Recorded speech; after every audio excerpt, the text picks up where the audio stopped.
ती म्हणजे बातमी आहे हिजाब बंदीबद्दल।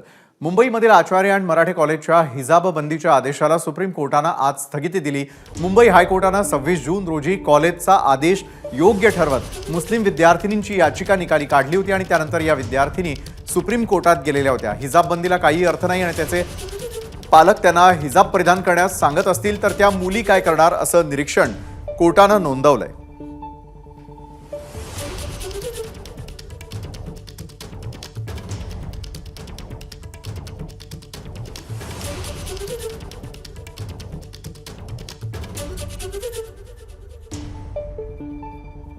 तर या हिजाब बंदीला स्थगिती देताना सुप्रीम कोर्टाने काय म्हटलंय त्यावर एक नजर।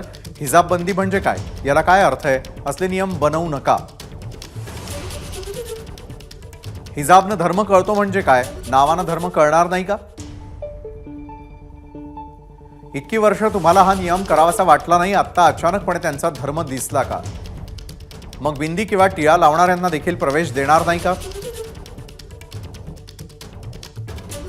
काय परिधान करायचं हे सांगून तुम्ही मुलींचं सशक्तीकरण कसं करताय? हिजाब परिधान कर असं त्यांचे कुटुंबीय त्यांना सांगत असतील, म्हणून त्यांना हिजाब परिधान करावाच लागत असेल।